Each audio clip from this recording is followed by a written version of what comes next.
오늘 나누실 말씀은 누가복음 15장 11절에서 32절까지 말씀 보겠습니다.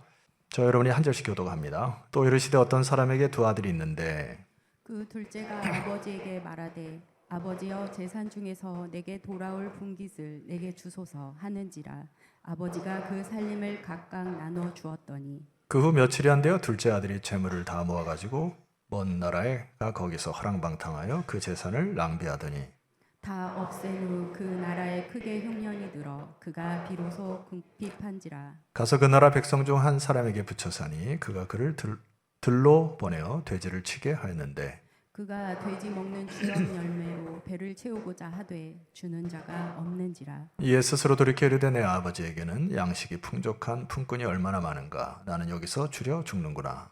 내가 일어나 아버지께 가서 이르기를 아버지여 내가 하늘과 아버지께 죄를 지었사오니 지금부터는 아버지의 아들이라 일컬음을 감당하지 못하겠나이다. 나를 품꾼의 하나로 벗어서 하리라 하고 이에 일어나서 아버지께로 돌아가니라 아직도 거리가 먼데 아버지가 그를 보고 측은히 여겨 달려가 목을 안고 입을 맞추니 아들이 이르되 아버지 내가 하늘과 아버지께 죄를 지었사오니 지금부터는 아버지의 아들이라 일컬음을 감당하지 못하겠나이다 하나 아버지는 종들에게 이르되 제일 좋은 옷을 꺼내다가 입히고 손에 가락지를 끼우고 발에 신을 신기라 그리고 살진 송아지를 끌어다가 잡으라 우리가 먹고 즐기자. 이 내 아들은 죽었다가 다시 살아났으며 내가 잃었다가 다시 얻었노라 하니 그들이 즐거워하더라. 맏아들은 밭에 있다가 돌아와 집에 가까이 왔을 때 풍악과 춤추는 소리를 듣고 한 종을 불러 이 무슨 일인가 물은데 대답하되 당신의 동생이 돌아왔음에 당신의 아버지가 건강한 그를 다시 맞아들이게 되므로 인하여 살진 송아지를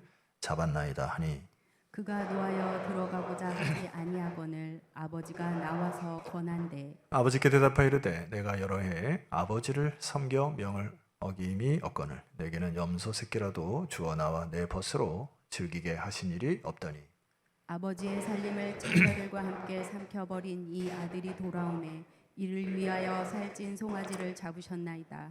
아버지가 이르되 예 너는 항상 나와 함께 있으니 내 것이 다 내 것이로되 이 내 동생은 죽었다가 살아났으며 내가 잃었다가 얻었기로 우리가 즐거워하고 기뻐하는 것이 마땅하다 하니라. 아멘. 예, 한 주간에 뉴스에서 이구동성으로 다 얘기했던 한 사건이 있습니다. 그것은 수능 만점자라고 소개된 한 의대생이 사랑하는 연인의 경동목을 찔러서 죽인 사건이 보도가 되었어요. 저는 개인적으로 좀 충격이 좀 컸고 모든 그 뉴스에서 이 수능 만점자라고 소개하는 것들을 우리에게 어떤 메시지를 주는 것이라는 생각이 듭니다. 어쩌면 우리 사회와 우리 교육의 이 한 단면을 보여주는 예시인 것 같아요.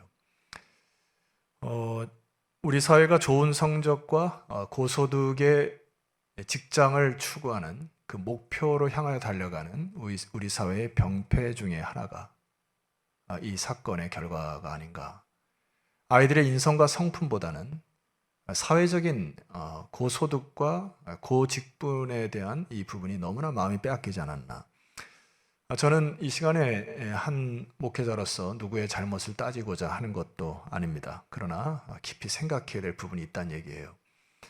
주중에 제 지인이 저에게 보낸 사진 하나가 있습니다. 한번 보여주시면 이 사막은 아마 여러분 한 번도 가보지 못하셨던 곳이고 아마 가기도 어려운 곳인데 칠레라는 나라의 아타카마라고 하는 사막이에요.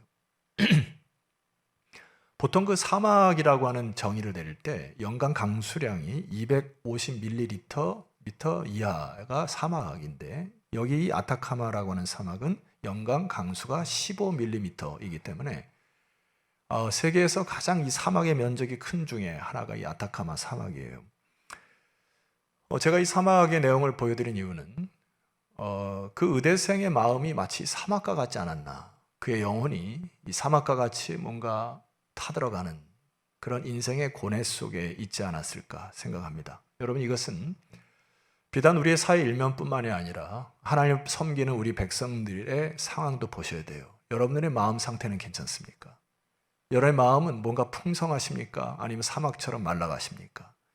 우리가 신앙이라고 하는 것을 볼 때에도 우리의 마음을 참 잘 보셔야 돼요. 제가 오늘 여러분과 함께 이 살펴볼 본문의 말씀은 예수님께서 이 세 가지 비유로 말씀하시는데 이게 딱딱 떨어진 게 아니고 이것을 한 통속으로 이렇게 읽으셔야 이해가 되고 정확하게 메시지를 알 수가 있어요. 그래서 오늘 이 배경이 되는 누가복음 15장 1절과 2절을 여러분 보시게 되면 두 부류가 나오는데 한번 보시면 좋겠어요. 여러분이 함께 읽어보겠습니다. 자, 시작. 모든 세리와 죄인들이 말씀을 들으러 가까이 나오니 바리새인과 서기관들이 수군거려 이르되 이 사람이 여기 두 부류의 사람이 나오죠. 예수님이 죄인들과 세리들과 식사를 하는 한 무리가 있고 또 한 무리는 서기관과 바리새인들인데 여기 두 무리 중에 어느 사람들의 마음이 사막화가 되어있는 것처럼 보입니까? 두 번째 부류가 보이죠. 예수님이 죄인들과 밥을 먹는 거를 자기들의 어떤 도덕과 율법의 잣대를 가지고 저렇게 해서는 안 된다라고 하는 판단을 했고 그 다음에 예수님 자체가 죄인이랑 식사를 하니까 예수님을 죄인처럼 취급해버렸다고 하는 거. 그러니까 이게 상황과 형편에 본 게 아니라 자기의 판단과 기준으로 다른 사람을 밀어내고 죄인 취급하는 정죄함이 이 서기관과 바리새인들에 있었다라고 하는 것입니다. 여러분 우리가 우리 시기에 붙들어야 될 메시지가 하나가 있어요. 화면을 보시고 큰 소리로 한번 선포했으면 좋겠습니다. 자, 함께 선포해 볼까요? 시작. 무릇 지킬 만한 것보다 더욱 내 마음을 지키라. 생명의 근원이 이에서 남이니라. 예, 거기까지. 무릇 지킬 만한 것보다 더욱 내 마음을 지키라. 생명의 근원이 이에서 난다 했고요. 쉬운 성경을 밑에 제가 해석을 했는데 이는 생명의 근원이 어디서부터요?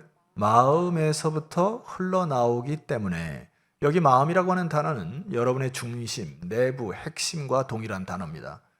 성경은 잠언서의 지혜는 마음을 다스리라 이렇게 얘기하지 않았어요. 뭐하라 했습니까? 마음을 지키라 했습니다. 지키는 거예요. 마음을 지키지 않으면 큰일 납니다. 남자들 군대 가보셨죠? 보초를 서게 되면은 외부의 적으로부터 우리 아군을 지켜야 되고 아군들이 탈영하지 않도록 보초는 깨어 지키는 거예요. 그때 사용하는 단어가 지킨다는 겁니다. 우리의 마음은 항상 열려있는 듯한 느낌이 들어요. 그래서 사단이 여러분들의 마음에 뭔가를 뿌릴 때 막아야 하고요. 선한 것이 지배할 수 있도록 마음을 지켜야 되는 것입니다. 아멘이 없으므로 예수 그리스도께서 말씀하신 말씀을 선포해 보겠습니다. 누가복음 6장 45절 함께 선포합니다. 시작. 선한 사람은 마음에 쌓은 선에서 선을 내고 악한 자는 그 쌓은 악에서 악을 내나니 이는 마음에 가득한 것을 입으로 말함이니라.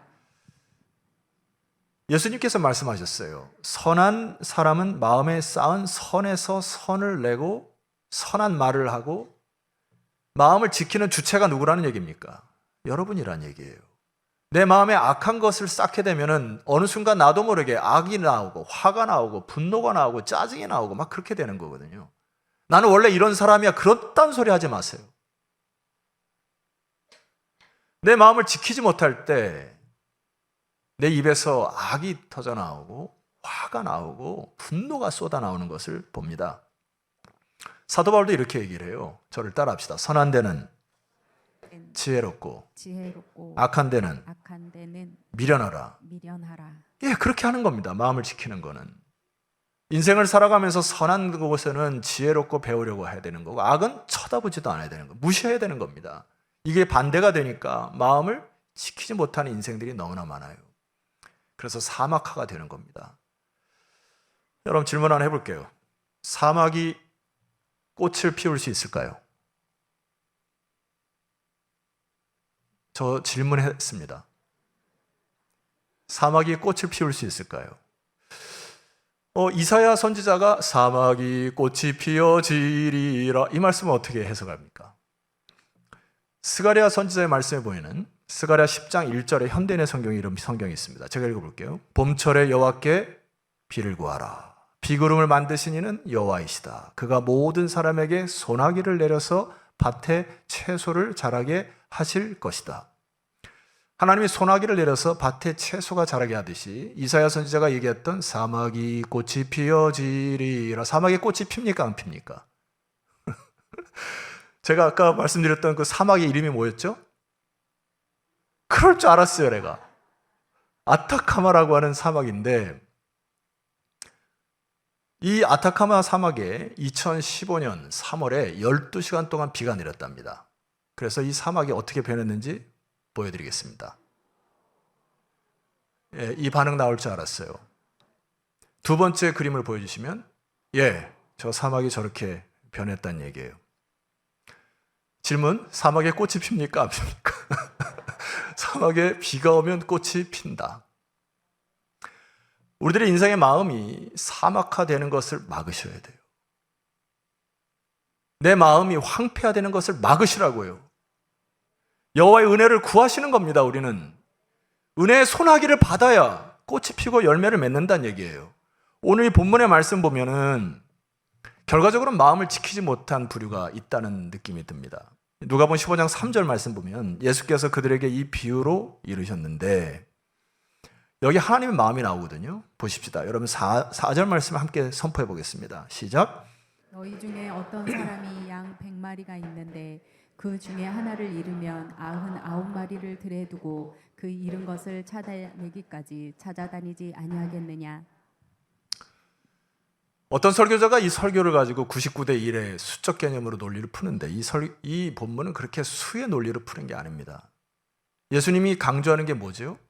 여기 하나님 마음이 담겨 있다는 얘기예요. 4절 하반절에 보니까 찾겠다라고 하는 단어를 쓰지 않고요, 강조를 합니다. 찾아내기까지 뭐 하시겠다요? 찾아내겠다.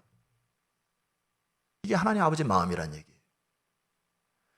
그래서 이 비유를 통해서 아버지 하나님은 우리를 찾도록 찾으시는 하나님을 얘기하는 거고, 두 번째 강조하는 게 있습니다. 7절 말씀 보세요. 내가 너에게 이르노니 이와 같이 죄인 한 사람이 회개하면은 하늘에서는 회개할 것 없는 의인 99으로 말미암아 기뻐하는 것보다 더하리라. 메시 성경으로 제가 선포해 보겠습니다. 구원함이 필요 없다고 하는 99명의 선하다고 하는 사람보다 구원받아야 하는 죄인이라고 여기고 회개하는 한 사람이 천국에서는 기쁨이 된다. 주님께서 기대하는 영혼이 뭡니까? 회개하는 영혼이란 얘기예요. 99명이 필요 없다는 얘기가 아니고, 이거는 관계가 없어졌다는 얘기입니다. 999명이 있어도 회개하지 아니하고 하나님과 관계가 없으면 하나님 앞에서 아무것도 아니란 얘기지 않습니까?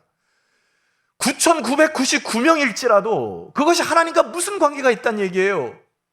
내가 하늘 아버지의 회개하고 돌이켜 아버지의 자녀가 되는 순간 하늘에서는 기뻐 뛰는 천상 예배가 일어난다는 얘기 아닙니까? 회개한다는 얘기는 뭐예요? 하나님 아버지와 관계가 회복된다는 얘기 아닙니까? 주님께서 그것을 얘기하는 거예요. 너희들이 회개해야 된다. 근데 여기 한 무리는 회개하지 않는다는 얘기예요.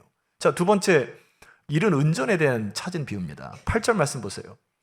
어떤 여자가 10드라크마가 있는데 하나를 잃으면 등불을 켜고 집을 쓰며 다 같이 찾아내기까지 부지런히 찾지 아니하겠니. 이게 하나님 아버지 마음이란 얘기입니다. 그래서 여러분들 하나님이 찾아내서 여기 오신 거 아니에요? 우리 아가페가 오늘 찬양한 게 그거 아닙니까? 모든 것이 주의 은혜라, 이 찬양이 그 찬양 아니에요? 우리 아버지 하나님이 찾아내기까지 부지런히 찾아서 찾는다고요. 이게 하나님 아버지 마음이라고요. 여러분 뭐 물건을 잃어버리신 적이 있으시죠? 제가 이 설교 말씀 주면서 제 어린 시절이 떠올랐는데, 우리 집이 좀 가난하게 살아가지고 제가 일전에 말씀드렸지만 중3 때까지 15번을 이사했어요. 쫓겨가지고. 근데 우리 어머니가 이사할 때마다 항상 이렇게 좀 긴장을 하시는데 뭐 또 짐을 싸야 되니까. 근데 어느 날은 자꾸 뭘 찾으시는데 우리를 불렀어요. 우리 다 5남매거든요. 내가 사실은 너희들 이사 갈 때 뭔가를 하려고 돈을 감춰놨는데 아버지 몰래 감춰놨는데 못 찾겠다. 그러니까 이걸 빨리 찾아다오 해가지고 뭐 조그만 집을 다 뒤져도 없어요. 뭐 장롱도 뒤져봤고 여러분 옛날 저거 아시죠? 그 장판지 밑에다 이렇게 놓는 거, 예? 다 찾아봐도 없어요. 나중에 어디서 찾은 줄 압니까? 장독대. 김장독 밑에다가 우리 어머니가 놓으시고 머리 잊어버리셔가지고 그 돈을 찾도록 찾는 게 아직 떠올라요. 하나님께서 잃어버린 영혼을 찾도록 찾으시는 하나님이심을 믿으시기를 소망합니다. 이게 아버지 하나님 마음이란 얘기잖아요. 그런데 아버지 하나님이 기대하는 게 있다는 얘기입니다. 10절 말씀 보시게 되면은 내가 너에게 이르노니 이와 같이 죄인 한 사람이 뭐하면 회개하면 하나님의 사자들 앞에 기쁨이 된다고 얘기하는 겁니다. 여기 서기관 바리새인들은 자기가 의롭다 생각한 거예요. 그러니까 다른 사람을 정죄하는 데 빠른 겁니다. 하나님 보시기에 회개하지 않으니까 서기관과 바리새 같은 사람들이 999, 뭐 10,000명, 20,000명, 90,000명 있어도 하나님과 관계가 끊어지니까 그것이 하늘나라에 아무런 관계가 없다는 얘기입니다. 여러분, 회개라는 게 뭐예요?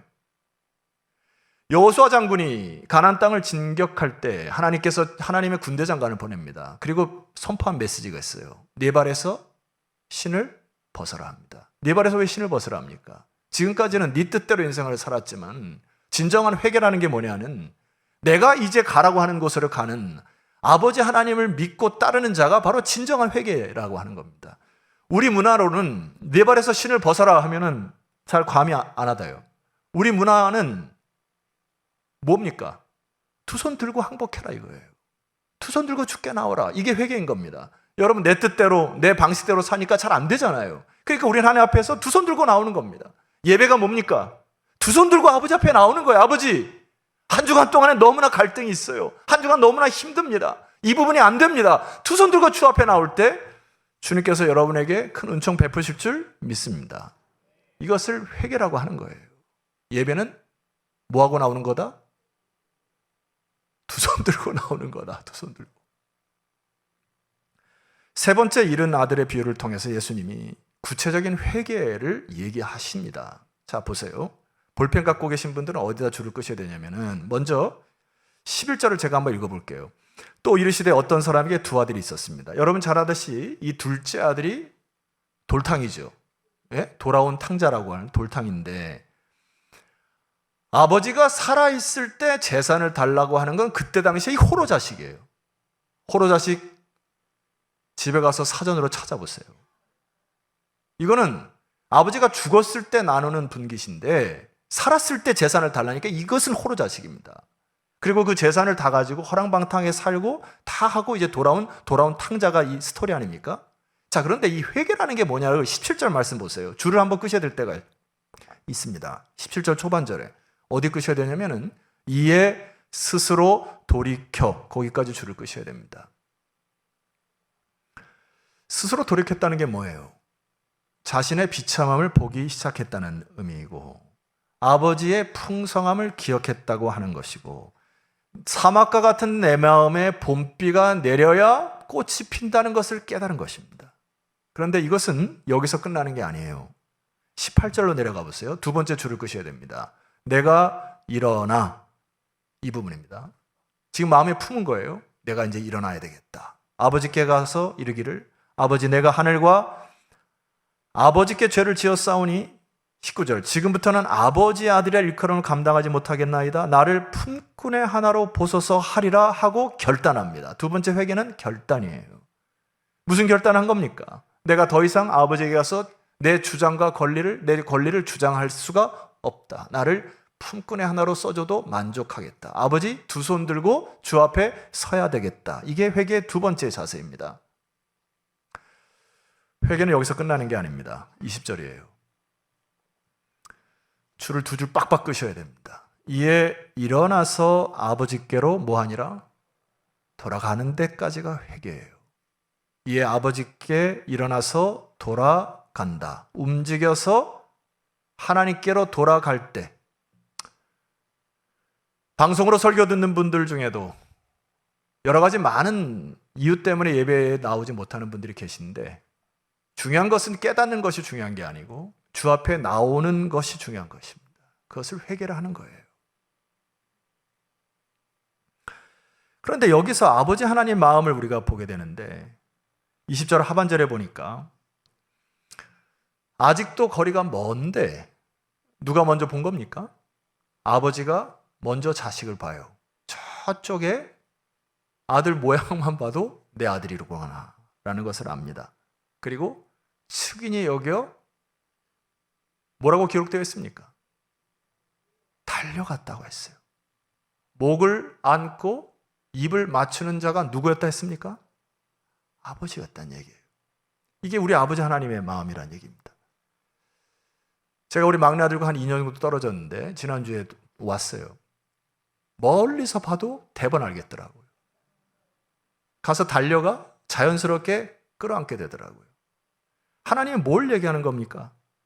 너희들이 마음을 돌이켜 나에게 오기만 하면 내가 하나님의 사랑이, 이게 견딜 수 없는 하나님의 사랑이라는 얘기입니다. 제가 주중에 새신자들 신방을 했는데 시편 130편 말씀으로 묵상을 하다가 평소에는 뭐 잘 알았던 말씀인데 이게 딱 걸리더라고요. 4절 말씀 보니까 여러분 이게 무슨 말씀이에요? 사유하신다. 그러나 사유하심이 주께 있으면 주를 경외하게 하십니다. 이 사유한다는 말이 뭐예요?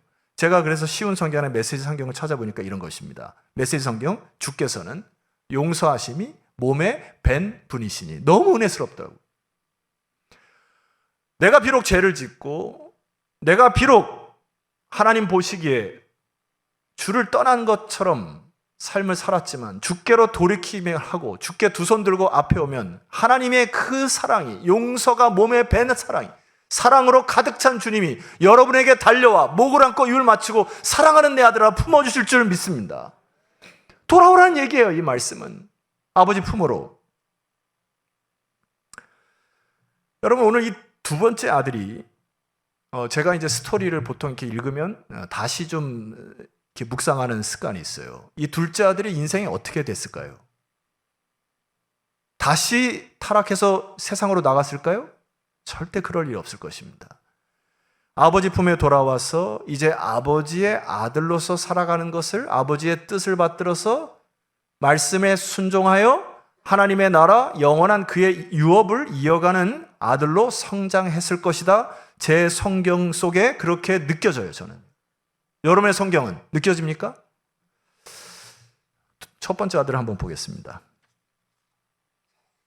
첫 번째 아들의 왜곡됨, 죄악으로 어두워진 사막화가 느껴져요. 오늘날 성도 여러분 오해하지 말고 잘 들으셔야 합니다. 주님께서 99마리와 한 마리를 비유하신 이유는 하나님을 믿는다고 하는 그때의 많은 사람이 99마리의 위치에 있었다고 느껴지는 거예요. 예수님 믿을 때. 오늘 우리 반석교회에 많은 사람들이 예배를 드릴 때 내가 혹시 이 99마리의 마다들의 입장에 있지 않은가를 보셔야 된다는 얘기입니다. 자, 보시죠. 25절입니다. 마다들은 밭에 있다가 돌아와 집에 가까이 왔을 때에 풍악과 춤추는 소리를 듣고 한 종을 불러 이 무슨 일인가 물었습니다. 27절 여러분 읽어보실까요? 시작. 당신의 동생이 돌아왔음에 당신의 아버지가 건강한 그를 다시 맞아들이게 됨으로 인하여 살찐 송아지를 잡았나이다 하니. 예, 종이 보고했어요. 그럼 이 마다들이 소식을 듣고 어떤 반응이 보여야 정상입니까? 야, 잃어버린 내 동생이 죽었는 줄 알았는데 살았구나 하고 뛰어가야 되는 게 정상 아닙니까? 제가 비정상이에요? 여러분 제가 말한 게 정상 맞죠? 근데 이 첫째 아들이 마음이 이미 사막화되어 비정상처럼 얘기를 하고 행동을 한다는 얘기입니다. 이 부분을 비추셔야 돼요. 여러분의 인생에. 보십시다. 28절 그가 노하여 들어가고자 하지 아니하거늘. 오히려 아버지가 나와서 얘기를 걸기 시작합니다. 이유가 뭐냐면은 29절 상반절 아버지께 대답하여 이르되 내가 여러 해 아버지를 섬겨 명을 어김이 없거늘. 이게 무슨 말이에요? 섬겼다. 제가 NIV 성경을 보면 이렇게 해석이 됩니다. 내가 아버지를 위해 노예같이 일해왔습니다. 헬라어에 보면은 내가 종처럼 섬겼습니다. 이게 무슨 말이에요? 아버지와 아들의 관계가 아닙니다. 이 아들은 종처럼 노예처럼 열심히 당신을 위해서 일했을 뿐이지 지금 아버지와 관계가 끊어진 거예요. 끊어진 거. 우리의 신앙이 종교 생활이면 큰일인 것입니다. 여러분 하나님 아버지가 여러분의 아버지이십니까? 제가 요즘에 음식점을 가면은 제가 이제 그 스마트폰을 보면은 저는 지갑형 스마트폰을 갖고 다니는데 제 동기들이 한 10명 정도 가끔 모이는데 지갑형 스마트폰을 갖고 다니는 사람 저밖에 없어요. 다 그냥 이렇게 심플하게 갖고 다니는데 저는 여기에다가 카드와 이제 현찰을 넣고 다니는데 왜 현찰을 넣고 다니냐면은 식당에 가면은 제 눈에 들어오는 종업원들이 있습니다. 너무 그냥 열심히 하는 청년들 보면은 내가 있는 지갑에서 막 돈을 이렇게 주고 싶고, 팁 있잖아요, 팁. 이 팁 문화가 참 좋은 문화 아닙니까? 근데 이 미국의 이 팁 문화가 이게 사막화가 돼가지고 팁 안 주면 막 잡아먹을 것처럼 막 이러거든요. 미국 가면은. 이게 지금 감사에 대한 표현인데 제가 그런 마음이 있어요. 여러분 식당을 가게 되면은 누가 주인인지 누가 종인지 아시지 않습니까? 주인 말이에요. 손님이 오면은 저 손님의 일거수일투족을 주목하고 어떻게 하면 서비스할까? 이게 모든 게 손님들에게 초점인데 종업원은 뭡니까? 뭐 관심도 없어요. 그냥 먹든지 말든지. 교회 안에서 우리가 이 개념을 통해서 여러분 하나님의 자녀들 맞습니까? 여러분 하나님의 가족으로 하나님의 자녀로 예배를 드립니까? 여러분 손님이십니까? 이 마다들은 한 집에 살았음에도 불구하고 아버지를 노예처럼 섬겨 뭔가를 얻으려고 하는 관계가 끊어진 아들이라는 성경의 지적이에요. 자, 구체적으로 한 번 더 살펴보겠습니다. 29절 하반절 말씀 보니까 내게는 염소 새끼라도 주어 나와 내 벗으로 즐기게 하신 일이 없더니 30절 여러분 읽어볼까요? 시작. 아버지의 살림을 장녀들과 함께 삼켜버린 이 아들이 돌아오매 이를 위하여 살찐 송아지를 잡으셨나이다. 여기 아버지의 살림이라고 하는 단어는 헬라어 단어의 비오스라는 단어인데 이거를 생명과 같은 재산을 삼켜버린 이 아들에게 살찐 송아지를 주는 것이 웬 말입니까? 이 얘기거든요. 자, 여러분 맏아들에게 있어서는 무게중심이 동생에게 있습니까? 살찐 송아지에게 있습니까? 한국말 못 알아듣습니까? 이 맏아들이 관심을 갖고 있는 것은 동생의 생명입니까? 살찐 송아지의 재물입니까? 이게 마음이 사막화됐다는 증거예요. 이게 한 영혼을 천하보다 귀하게 여기시는 아버지 하나님 마음과 달리 다른 사람을 볼 때 물질로 송아지가 더 아까운 것처럼 보여지는 거, 이게 문제라는 얘기입니다. 그래서 12절에 보니까 여러분 증거를 보셔야 돼요. 왜 이렇게 되었을까 보면은 그 둘째가 아버지에게 말하되 아버지여 재산 중에서 내게 돌아올 분깃을 내게 주옵소서 하니까 여러분 주목하셔 보셔야 됩니다. 아버지가 그 살림을 어떻게 나눠줬다 했어요? 각각 나눠줬다는 얘기입니다. 그러니까 둘째 아들 나눠줄 때 첫째 아들도 준 겁니다. 근데 이 첫째 아들 마음속에 뭐가 있는 거예요? 둘째 아들에게 재산 준 것이 마음이 뒤틀린 겁니다. 결과적으로 이 장남이 모든 것을 다 취해야 되는데 저 둘째가 가서 내 재산을 허랑방탕하게 사용했다는 것이 지금 분이 나는 거예요. 결과적으로 모든 것이 다 낼 것인데 저 자식이 내 것을 가지고 먹었다는 얘기입니다. 이 아들의 논리입니다. 화면을 보세요. 나는 아버지께 불순종한 적이 없습니다. 그러니 아버지도 내 안에 내 인생의 모든 일을 내가 원하는 대로 해주셔야 될 거 아닙니까? 하고 따져 묻는 거예요. 이 맏아들이. 누가 호로 자식입니까? 맏아들이죠. 제가 가끔 별명과 이름을 짓기 좋아하는데 둘째 아들은 돌탕이죠.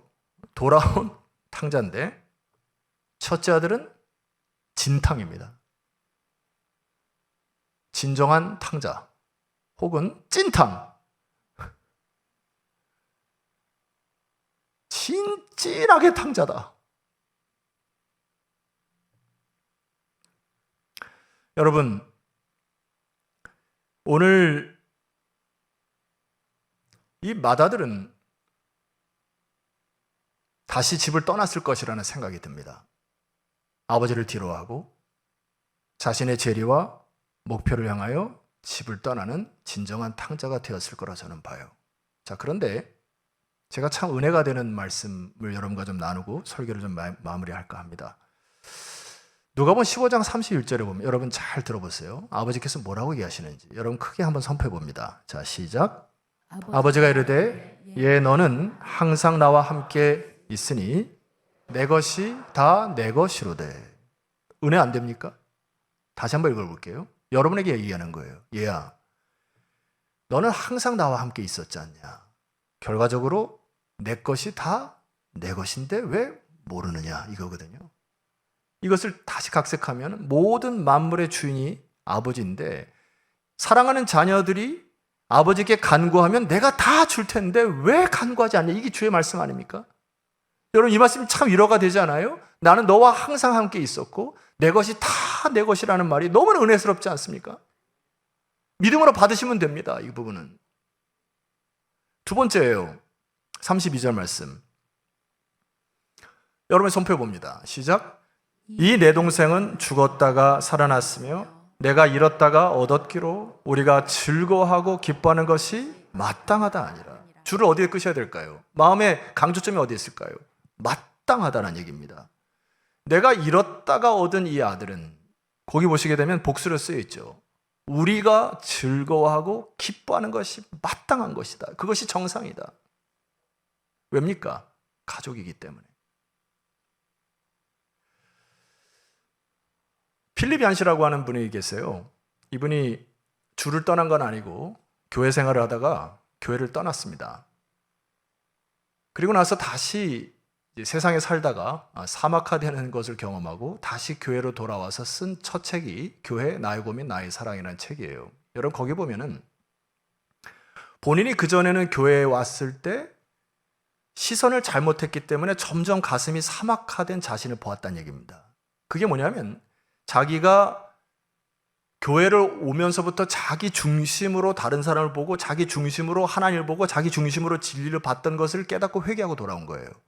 그래서 신앙이라고 하는 거는 시선의 회복이다 얘기합니다. 그래서 첫 번째는 거기 책에 보면 이렇게 얘기합니다. 첫 번째, 교회에 오면은 위를 보는 것이다 이렇게 얘기를 합니다. 교회 와서 목회자 너머에 계신 비욘드, 목회자 넘어 계시는 하나님의 영광, 하나님의 진리, 하나님의 말씀, 하나님의 크신 은총을 먼저 보기 시작하는 것이 신앙의 첫걸음이다 이렇게 얘기하고요. 두 번째는 주위를 보는 것이다 이렇게 얘기해요. 주위를 보는 것은 나를 먼저 보기 전에 다른 사람을 보기 시작해야 된다는 것입니다. 왜 다른 사람을 봐야 되냐면은 여러분 주위를 한번 쳐다보세요. 설교 마칠 거 이거 해야 돼. 옆 사람을 잠깐 쳐다보세요. 90%는 웃습니다.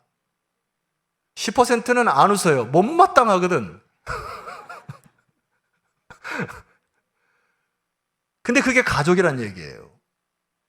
가족은 못마땅해도 쓰레기처럼 싸가지고 쓰레기통에 버릴 수 없는 게 가족이란 얘기입니다. 필립 얀시가 우리에게 도전하는 메시지가 뭐예요? 미우나 고우나 주 안에서 가족이란 얘기입니다.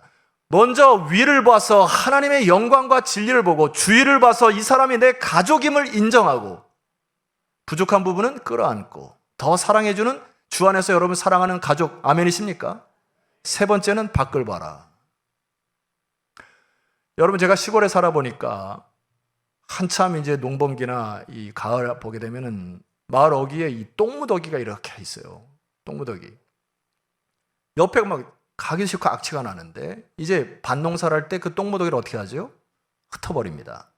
여기에 밖을 보라는 얘기는 우리가 이 거름이 모여 있으면 그냥 그 자체로 썩어버리는데 밭으로 흩어져서 농작물에게 영향을 주는 이로운 거름이 되기 시작한다 얘기입니다. 교회는 우리끼리 모여서 우리끼리 잔치하고 우리끼리 놀면 썩는다는 얘기예요. 밖을 보라는 얘기는 뭡니까? 우리가 가지는 에너지, 사랑을 가지고 이웃을 사랑하고 소외된 자를 끌어안기 시작할 때 그것이 거름이 되어 하나님 나라를 이뤄갈 줄 믿습니다. 그리고 마지막에 뭐라는 겁니까? 비로소 나를 보라. 그다음부터는 이게 순서가 바뀌면은 여러분의 가슴은 사막화될 거예요. 나를 보는 시야를 접으십시오. 먼저 어딜 보고? 위를 보고, 두 번째 주위를 보고, 세 번째 밖을 보고, 그 다음에 나를 보기 시작할 때 하나님의 크신 평화가 칠레의 어떤 사막이요? 아타카마 사막처럼 하나님의 은혜가 부어질 때 큰 이 핏줄기를 경험하는 여러분들이 되셔서 꽃이 피는 인생 되었으면 좋겠습니다. 합심하여 기도합니다. 여러분의 하나님이 여러분의 아버지이십니까? 아버지 음성을 들으시죠. 얘야, 너는 항상 나와 함께 있었으되 내 것이 다 내 것이니라. 우리가 네 아들이 내 아들이 돌아왔을 때 함께 기뻐하고 즐거워하는 것이 마땅하지 아니하냐? 성도 여러분, 우리의 마음을 고쳐달라고 기도합시다. 이 세상의 재물보다 한 영혼 한 영혼을 더 귀히 여기는 아버지의 마음을 내게 심어 주시옵소서. 우리 합심하여 기도하며 나가도록 하겠습니다. 기도하겠습니다.